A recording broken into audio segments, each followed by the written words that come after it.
remember hearing some of this for the first time and going, I don't really even know what that means. I don't know how to get there. Mm-hmm. I want to hear more of it because I'm intrigued. Right. But with the things that had happened to me and had, to your point, been done to me, I didn't know how that could be real. Yeah, our hearts have been through quite a lot in our stories. Our hope is to give some credibility to that reality and to clear up a few things that have been wrongly associated with the heart in the scriptures, especially in the New Covenant and in the New Testament. But living from a whole heart, living from a full heart, what would that look like? Even to just suggest that that's possible. Right. What might that look like? And is that how Jesus lived? Wholehearted, full? It seems to be the offer.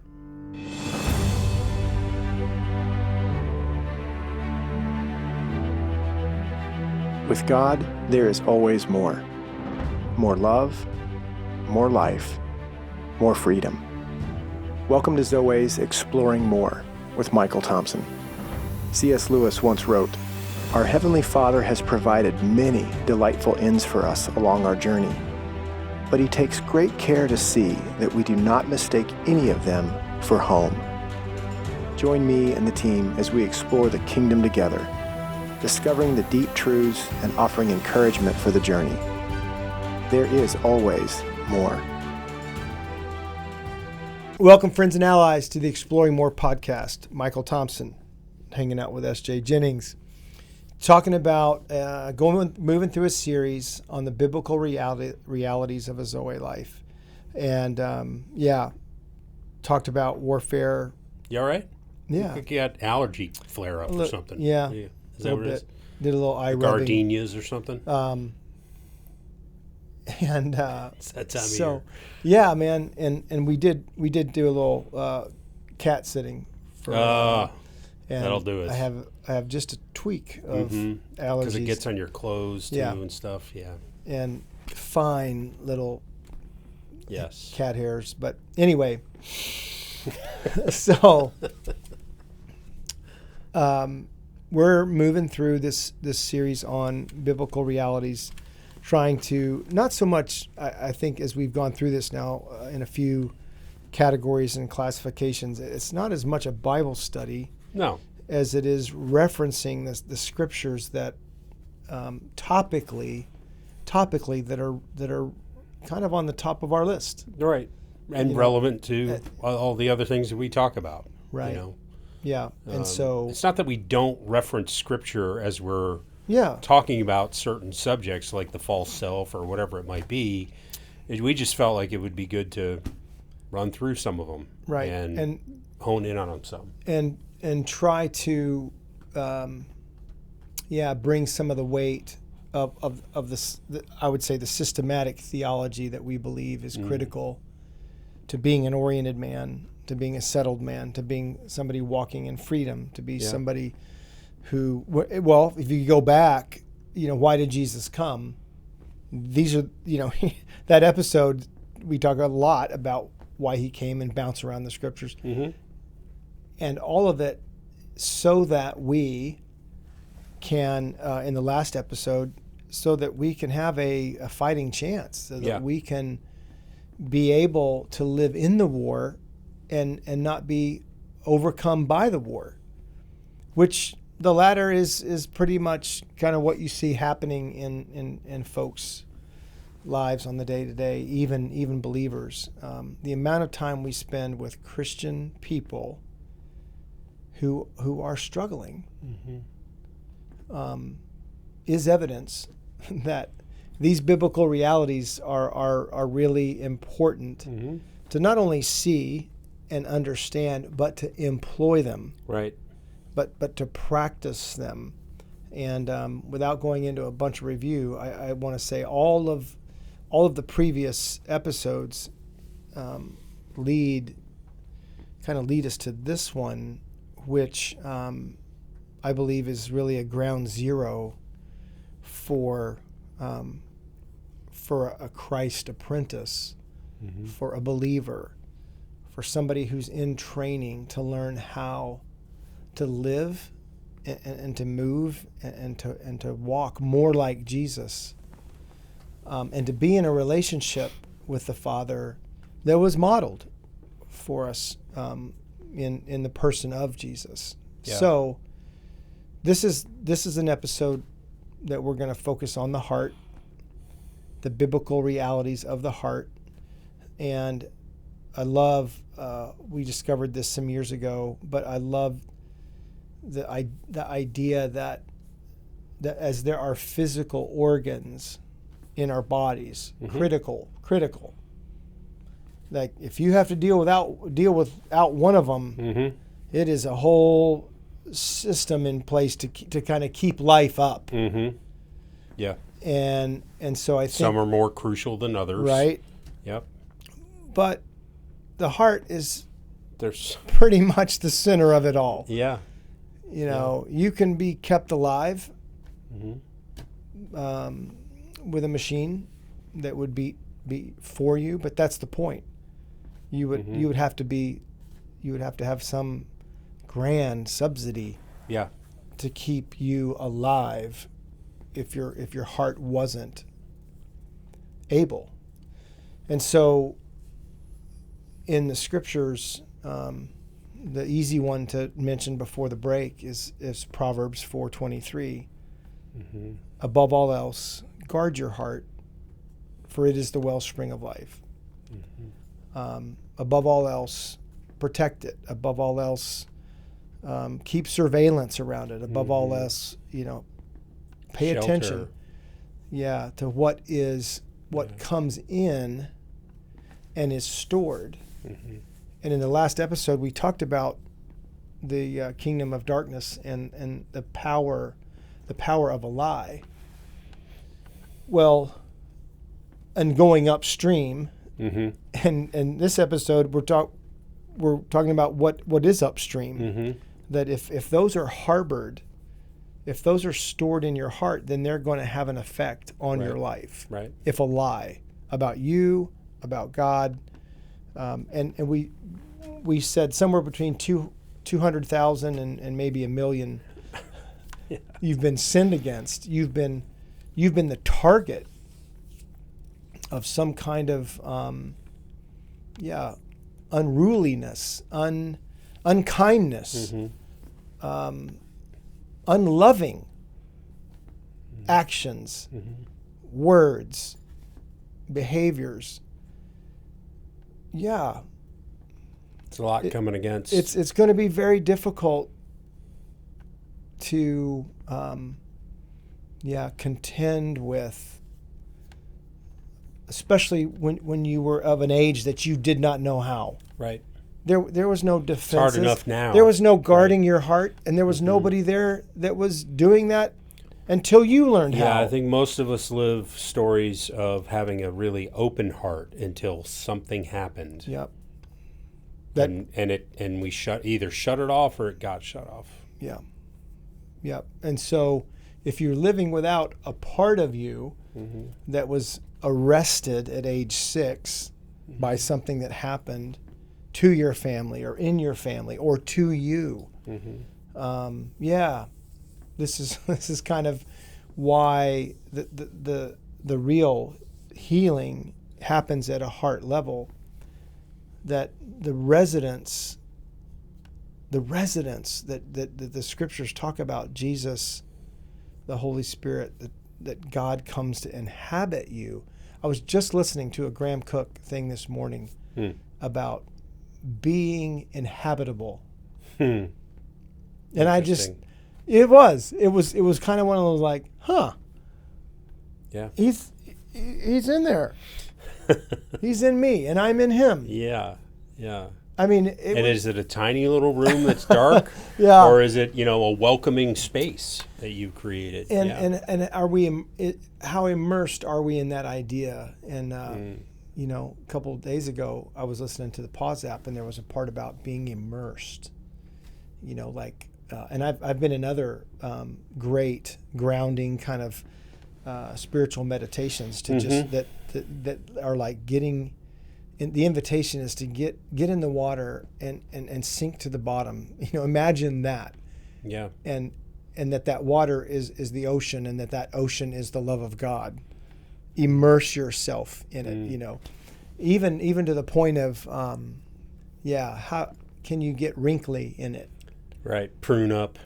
Yeah. I love it. So, our hearts have been through quite a lot in our stories, and I think this episode, our hope is to give some credibility to that reality, and to clear up a few things that have been wrongly associated with the heart in the scriptures, especially in the New Covenant and in the New Testament. Even with the prophets, they clean it up before you get out of the book of Jeremiah, of Ezekiel. They do. Yeah. And so we'll talk some more about that. But living from a whole heart, living from a full heart, what would that look like? Even to just suggest that that's possible. Right. What might that look like? And is that how Jesus lived? Wholehearted, full? It seems to be the offer.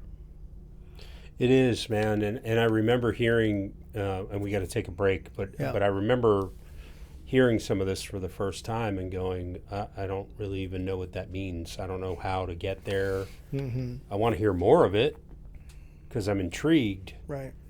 But with the things that had happened to me and had, to your point, been done to me, I didn't know how that could be real. Yeah. Wholeheartedness. Honest. Great. Love it. Yeah. Let's take a break. We'll take a break and dive into more of that in just a minute on the Exploring More podcast. We'll be right back. Hey everyone, we are on the set of the Good Man series, this collection of videos that we are producing to encourage and equip men to become who they are in the kingdom. And so, this is something we've been dreaming about for a while. It's our hope that this 8-part series is both helpful, but also transforming, because my friends and I, we didn't know until we knew.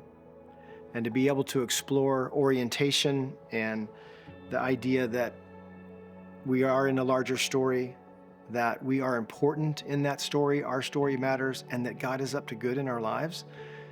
That orientation is the kind of thing that every man needs in order to navigate this Middle Earth, this fallen place, and live victoriously, overcoming evil, right, as good men, walking with God, and hopefully walking with God together in intimacy, oneness, and connectedness with God and with brothers.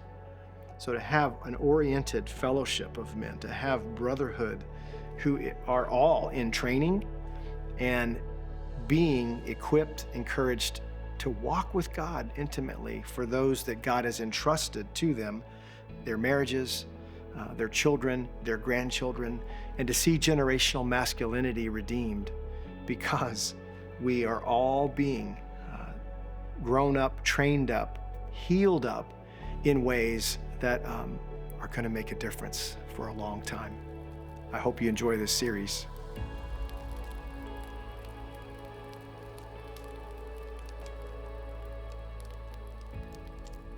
Welcome back to the Exploring More podcast. Michael Thompson with SJ, doing a little research there. Yeah, well, I mean, there's a lot of passages here about the heart. So yeah, there is.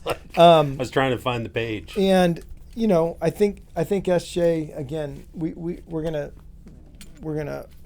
pop a bunch of those out, but I want to start with, and Caleb can give an address for the biblical theology of the heart. You can find it on zoeoutpost.com. Yeah, Zoe. That's our store. And do a search for the biblical. It's a free resource up there. Yeah, the biblical theology of the heart, and so why I even want to bring it up now, because it's fun for me to bring up, is it's in it. I think it's its fourth or fifth rendition. So when I wrote it the first time in 2006, kind of as a research paper, it kind of stayed like that. Pretty clunky in terms of, but a lot of scriptures. It was a paper that I worked on in an independent study in grad school in counseling, in my biblical counseling degree, and so research paper. And I was really, like you said before the break, I felt that way, like, what about this? What is there to this? Above all else, guard your heart. I had learned as a boy coming up in the church and in the spaces that I went, and even maybe I think it was reinforced absolutely in my years with Campus Crusade, that your heart is desperately wicked. And what's the conclusion? Therefore, I'm desperate. You are. Yeah. If it is the center, obviously the war's over. And so, if that's true, why would I want to guard it? What's the point? It's wicked already. I mean, to me, it would come across as guard your heart. It's the wellspring of life. Okay, because you don't want to get any sin in there, and you don't want to have a sinful heart. That's sort of like the surface level understanding of that. But the reality of it is that it's the core of you. Yeah, and so I'm glad you brought that up. We're not going to get into it deeply, but there's an anatomy. There's an anatomy to our physical bodies. There's an anatomy to the spiritual reality. Heart, mind, body, soul. Mm-hmm. That's just when we're to love the Lord our God with all of those things, and strength. There's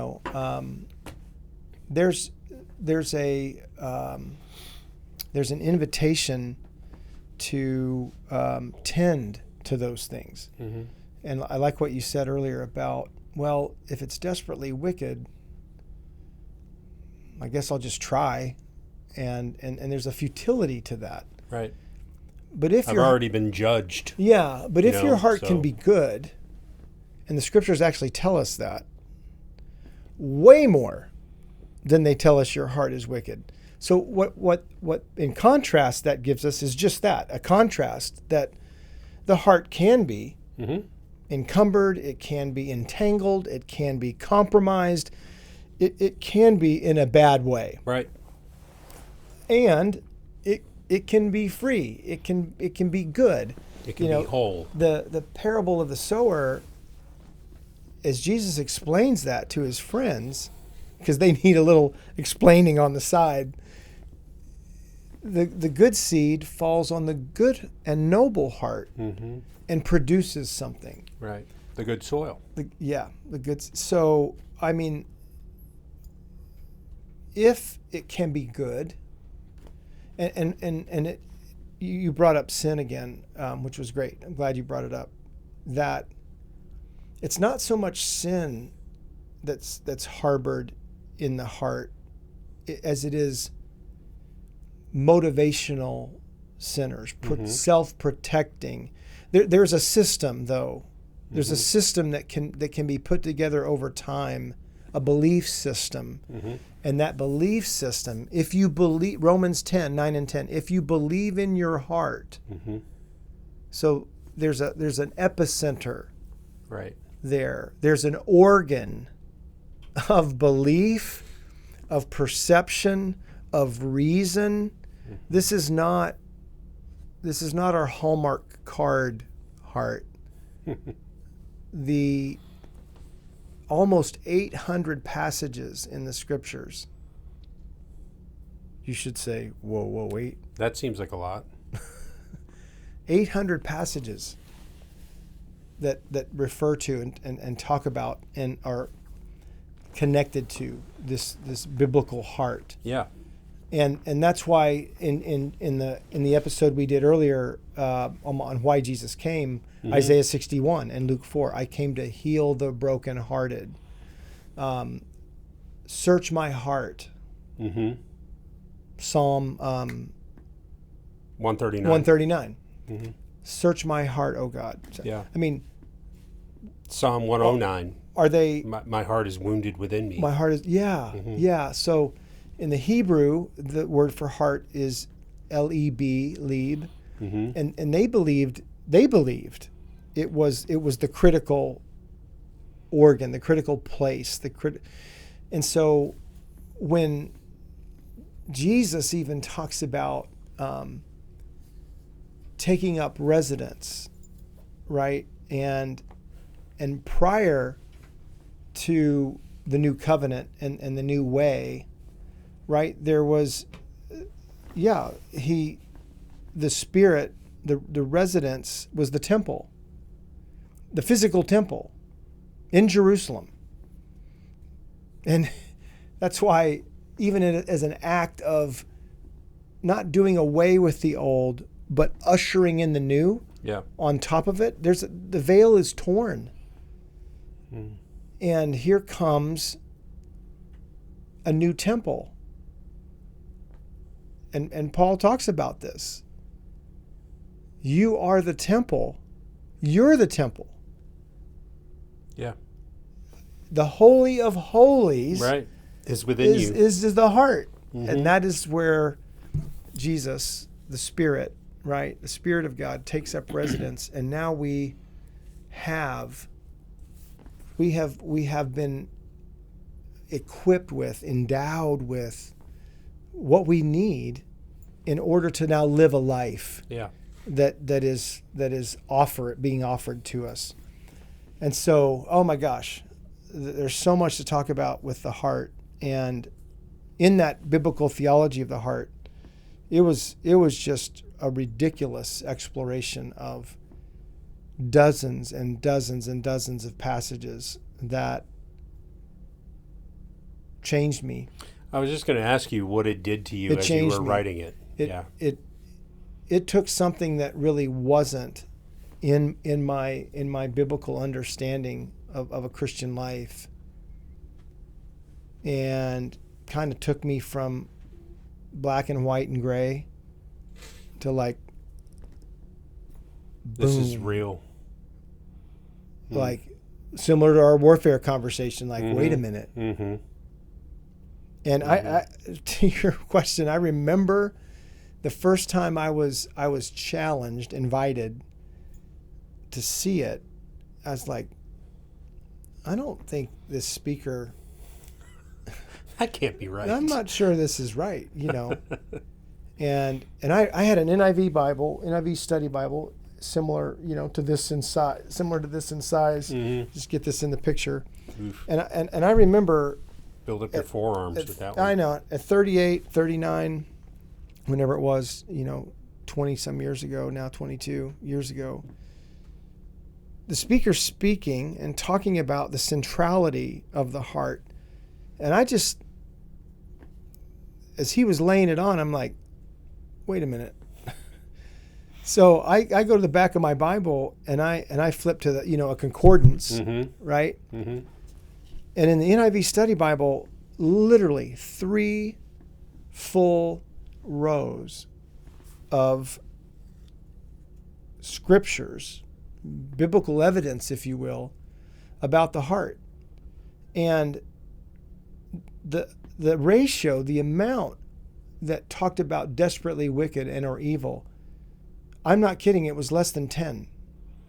Yeah, because they're counterbalanced with the rest of the story. And so many others. Yeah. There were neutrals. There were neutrals. There were warnings. There was be careful, how you harbor don't harbor hatred or resentment in your heart.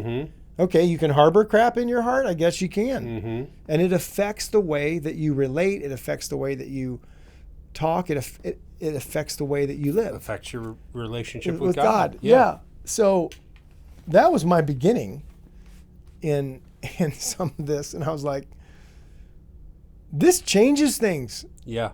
And I need to learn more about how this works. Yeah. And that's what happened early. And then since, yeah.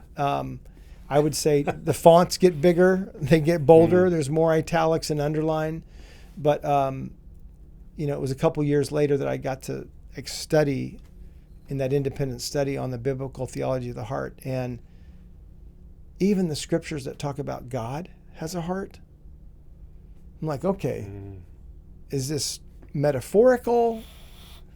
Is this an illustration? Or is it something even more than I can understand and perceive about what the heart is? Mm-hmm. And if I'm created in his image, and he has a heart in which he operates from, loves from, well, that makes some sense. Maybe with the Trinity DNA, I have an opportunity, maybe even an obligation to tend to this. I love the illustration about gardening in your heart. Yeah, yeah. Because things tending to it, gardening, because things have been planted there. Mm-hmm. And yeah, I feel like this is a place that, if I understand it, that this is what the war is over. Mm-hmm. Occupancy. Yeah. Affect. Beliefs. Perspectives. Attitudes that are all held in your heart. And we've said, if the enemy's the father of lies, and you believe those lies, and some of those lies are in the files of your heart. Right. It's going to screw with the operating system. Corrupted files, man. Yep. Just like on your laptop or your phone or whatever. Right. And so these are some of the why talk about this. Yeah. That's why. It is not a minor component, but for our purposes, even in this series, it is a major component of the biblical theology of a life, of a kingdom life, that your heart matters. It always has. It has been mistreated. It has been hurt, and it's been corrupted. It's been co-opted, and usually through experiences with other people, particularly authority figures, right, and how they've handled your heart, has led to how you handle your heart. Right. I've been having a blast exploring kindness in the last year and a half. Mm-hmm. Probably a book coming. Mm-hmm. It's been that fun. And it's very, very difficult to be kind to others if you're not kind to your own self. Makes me think of the Grinch. Yeah. It's a great illustration, great image. His heart grew 10 times that day or whatever it was. Yeah. Absolutely. And then he becomes what? Kind. Loving. Mm-hmm. Exactly. Loving kindness. Mm-hmm. So those are just some things to just kind of bring the prowess of it. Like, oh my gosh, this is what the battle's over? Yeah. The alliance, the allegiance, the affection of my heart. One kingdom, that kingdom. Yeah. And they're both. It's kind of that moment, like that moment for Neo in the Matrix, where you just go, whoa. Yeah. Like, this is a lot, And it's interesting that you went to the concordance. It's almost be an interesting exercise. Go to your concordance. Yeah. And not only look at heart, but what's another word that has 3 columns of significance, like probably power and authority. Sin doesn't. Sin doesn't. Right. The cross doesn't. Right. I mean, it's really interesting. There's not. It's one of the top. It's one of the top Billboard chart. Yeah. In the scriptures, fascinating. Yeah. Interesting. So you want to talk a little bit about some of these ones that are on here? Yeah. So Jeremiah 17:9, the heart is deceitful. You mentioned it. Above all things and beyond cure, who can understand it? But and I heard that. Yeah. I mean, I didn't grow up in the church like you did, but I went to some churches, and that's the way it was always talked about. Mm-hmm. But if you go further, in Jeremiah, I will give them a heart to know me. Yeah. That I am the Lord. So how can you have a deceitful heart that will know God? It's a trade-in program. It's not a Well, the beautiful thing about those two passages and their contrast is what it's saying is you can't do this without intervention. You can't do this without someone stepping in. And that's why the second passages is in Jeremiah and Ezekiel are, hey, you're in trouble without help here. And so God says, so I'm going to help you. Right. I'm going to take this center of your being and give you an operational one. Because this one is just going to operate in one way, under the influence. Right. But now I want to give you another one, a new one, that you could operate under the influence of its creator, its founder. It's the operation and the operator become a critical, what would I say? A critical, not just step, but you think about a transplant and somebody having a heart that's just not working. Yeah. I mean, what a surgery are we talking about? Oh, major. And amazing that you can do that. Mm-hmm. You can literally have a heart transplant in the physical realm.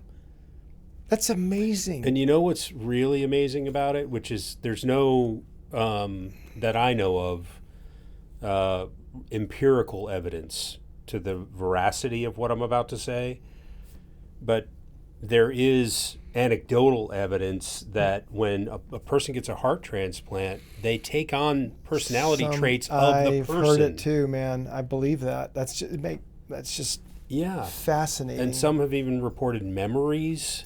Yeah, fascinating. I mean, it is fascinating.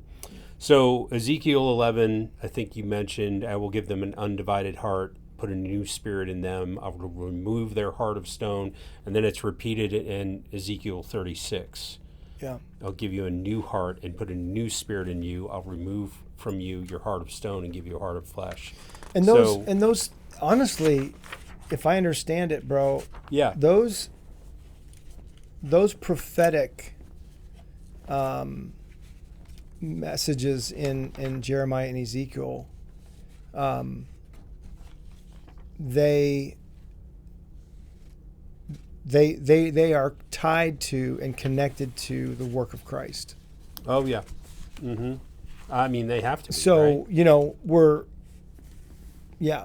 as many prophecies do, just because he said it didn't happen then. Mm-hmm. He's telling his audience, I'm going to fix this. Yeah.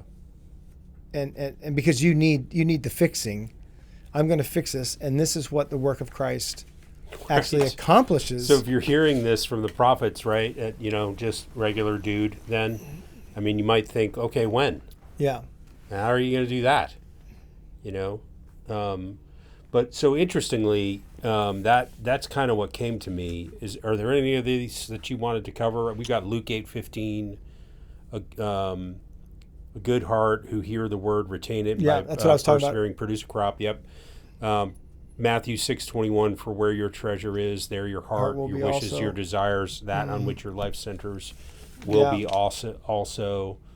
Matthew 8, right? Is that what you just said? 6:21. Matthew 6. Yeah. Matthew 6. Do not the previous verses. Do not lay up for yourselves treasures on earth, where moth and rust destroy and thieves break in and steal. Mm-hmm. But rather lay up for yourselves treasures in heaven. Right. So there's this spiritual realm, physical realm contrast in there that's important. Yeah. And then that passage, for where your for where your treasure is, there will your heart be also. Right. So, this link yeah. between priorities and importance and significance and, not taking your heart, to the world, but rather giving your heart, to God and setting up bring your wholeheartedness to the an world, account, right? if you will. So, we talk about the glory that we're each given. It makes me think, SJ, we make accounts all the time. It's funny, man. You make accounts to get 10% off of this or 10% off of that. Sure. You give them your email and they'll give you, the percentage. And so again, this is about creating an account with God, giving your email, your identity in this algorithm, in this space, to the one who made you and welcomes you home, and then says, I will give you a new heart. The exchange program you talked about. Yeah, and I think this is really for our listeners, our watchers, this is really an appealing thing, right? And for those of you that maybe haven't experienced it, I guess, you've got a note written down here in our notes. You must have the equipment to become, or else this is an unkind trick. Yeah. You need a new heart, a good heart, to be able to overcome and become. So for the listener that is either stuck right now, maybe in this process, guys that have been on the journey with us, but they feel like they're stuck somehow with getting this new heart, right? There's parts of their heart that are somehow inaccessible for some reason. Or for somebody this is the first time hearing about this. Yeah. Like, what would you say? And I know this is a hard question. Okay, going in, how would you start pursuing this new heart? Pursuing this, again, considering the audience, right? You can't answer it for every single person that's listening. Yeah. But someone that's hearing it. Talk to me. Remember the first time I was in the seat and I don't even know what this guy's saying. I just like what he's saying. Yeah. What would you say? What would be a good place to start? Well, that's to me the best place to start is that curiosity. Like it's not the answers, it's the questions. It's the questions that really make for this journey that we're talking about and this. And until, this is why the Pharisees just were not. Yeah, they went crazy. They had the answers. Yeah. And their questions, they weren't about understanding. They were about accusation. So, if you're not asking the questions for understanding, like we love in Bagger Vance, like what's the field? He kind of inches back over the bagger. Okay, fix your eyes on Bobby Jones. And I think like the Matrix, it's the questions, Neo. It's the questions. Yeah, and that's so good. So I think that posture is foundational. Right, and so I would just to add to that, man, being curious. In order to be curious, you have to be open. Right. Because if you're closed off and you just have decided, well, this is just how it's going to be, or my heart is hard and that's how it is, or whatever. Your heart's closed to the possibility that it could be something else. Yeah, and I think Jesus, Holy Spirit, the Father, can open a heart through disruption. Oh, through tragedy, through trial, provocation. Things that we really don't want to sign up for. But leave us with what is going on. Yeah. Why is this happening? And I know those are kind of cries of the heart. And they bring us to that moment of sobriety where I'm not in control. I can't fix this, and it may not even be something you did. But something you're subject to, something circumstantially that is now in your world. Could be with your kids, could be with your spouse, could be in multiple different places, but typically relationally. Yeah. Right. And so that I think is kind of a ground zero, and almost, well, what do you want to know? Either through an act of the will, open your heart and be curious, or God might force it. Be disrupted, Right. and provoked. And even in the disruption and provocation, there's an invitation to seek me with all your heart. Right. Seek the Lord your God with all your heart, with all your mind, with all your soul, with all your strength. And so looking at, I think the next step is a deeper understanding of how this works, how this piece works. Right. I mean, this whole series that we're talking about, how some of these different pieces come together and make a worldview, a biblical, they really do, a theological view. And then you have to take that, keep it on the wall of your heart, keep it close, and then you want to start comparing that with your operating system. Right. That's the work. Yeah. That's the ongoing work. And some of these files you won't even have access to. Not initially. Like in 2 chairs, we may not get to the bottom of some things, but out there in the world, something can come up. And you were talking about the other day, and I get it, man. We're dudes. But trying to get a couch in the house. Oh, God. Right? And in a short and the story, dumb legs would not come off. Yeah, they were welded to the couch. Built into the whole architecture of the couch. Crazy. Yeah. And so you could not get it in. And I had to take doors off and all of that. Because you needed the extra, inch. So it was inconvenient, which is another great part of how some of this stuff happens when it comes up. It's usually through kind of those inconvenience and frustrating moments, unfavorable moments. Yeah. And you find yourself going, what? And the energy that you feel, what is going on? When you're ready to tear something up or throw somebody out of the vehicle or take a club to whatever it is. I'm not proud of it. In that moment, I blasted Sherry. I mean, I was so frustrated with the whole situation, and she was there. Yeah, it wouldn't have mattered who was there. They were getting blasted. And here's somebody who's my wife Robin is such a great helper. Yeah. Yes. And yet, man, there's moments when that is not helpful. But and what's not available to me in that moment is kindness or patience. We think of the fruit of the Spirit. Even being rational. Right? The fruit of the Spirit, they're not available. Right. What is available is this. Yeah. That is your clue. Right. That is your invitation. Right. And that's the difference, right? So I recognize that moment of trying to get that dumb couch, and that's not dumb, honey, I'm sorry. She loves that couch. That couch into the house, I could have blown up and blasted Sherry and been all frustrated and huffed and puffed and blown my house down and then just moved on with my life.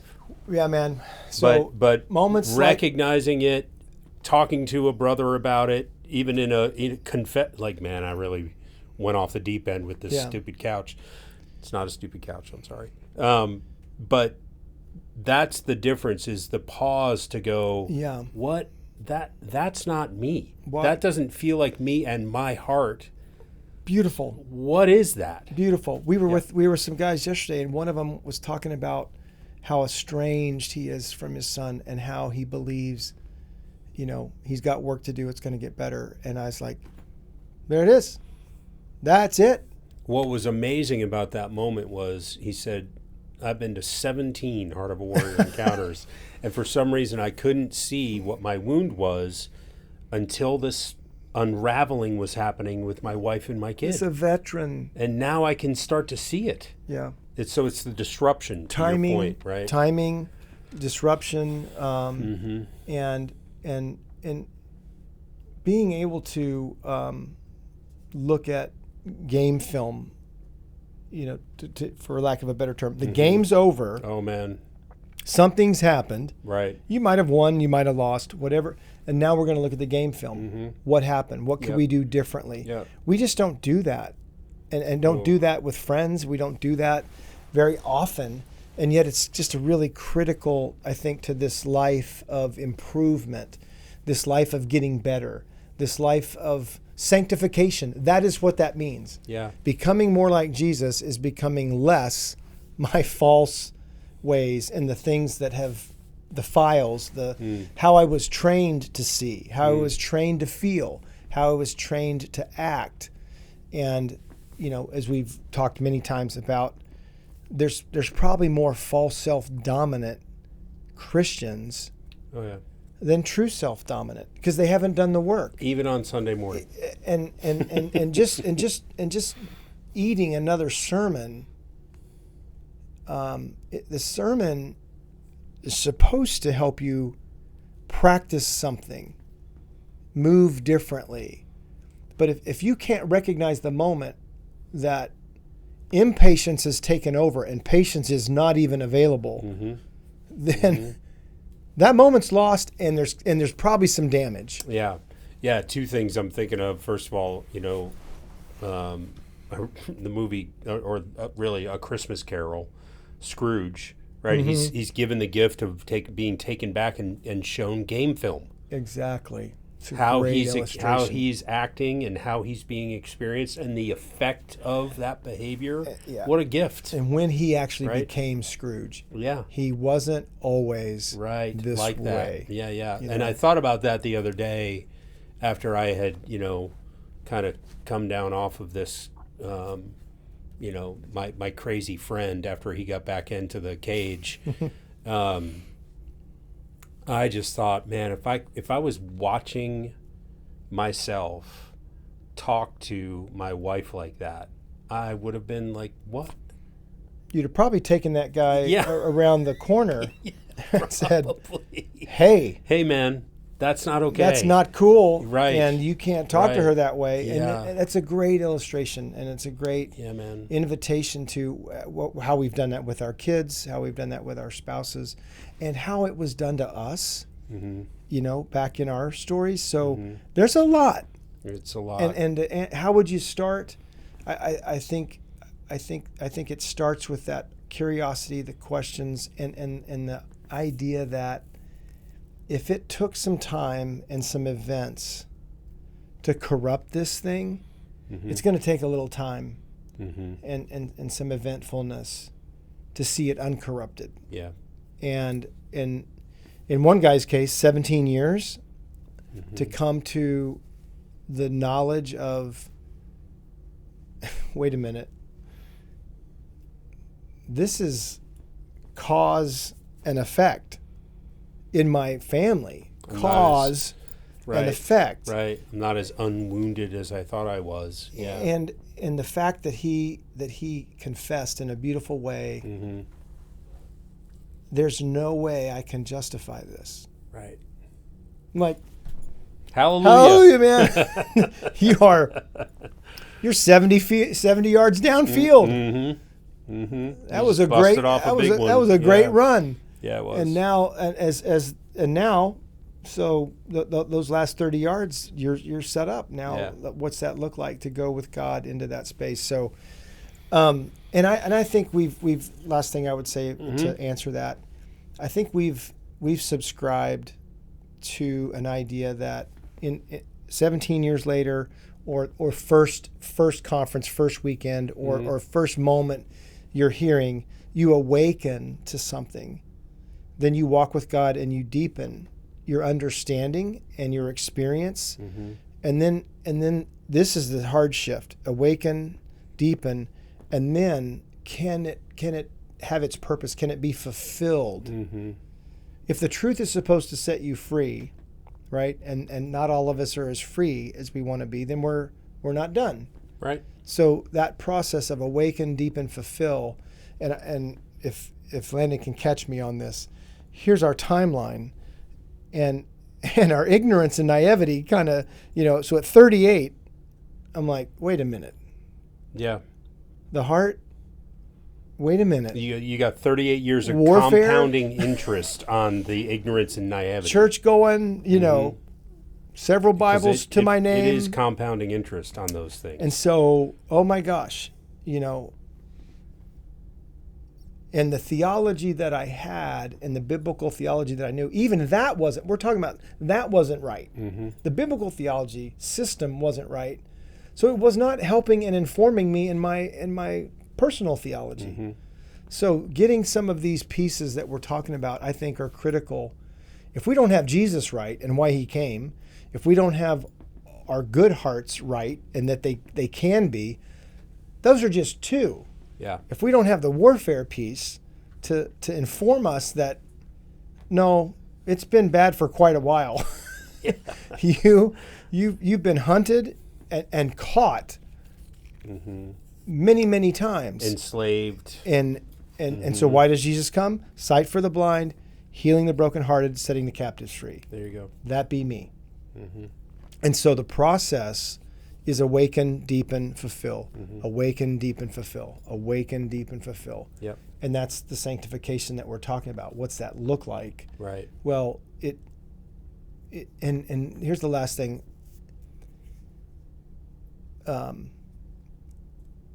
When I pull weeds at my house, you know what happens? It looks great. Yeah.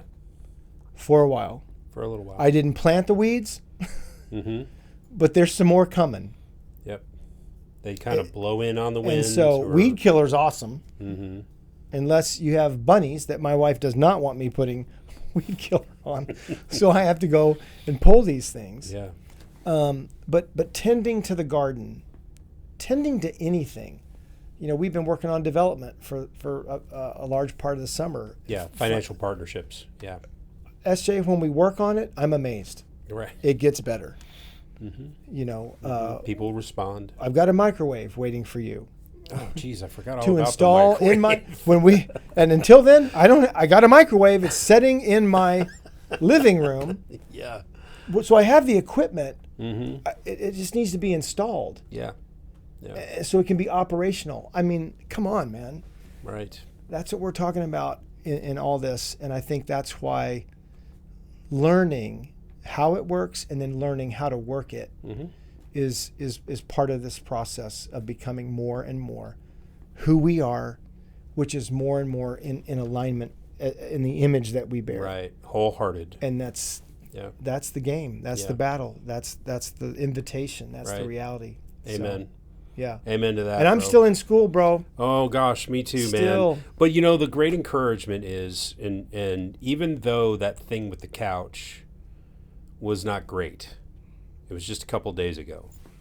The encouragement about that is, I see it right away. Yeah. Yeah. Like, wait a second. What is that all about? And you and Sherry years ago, you don't do distance. You don't. Exactly. She doesn't give you a wide berth. Right. You don't feel justified. Well, that's whoever made this couch is an idiot.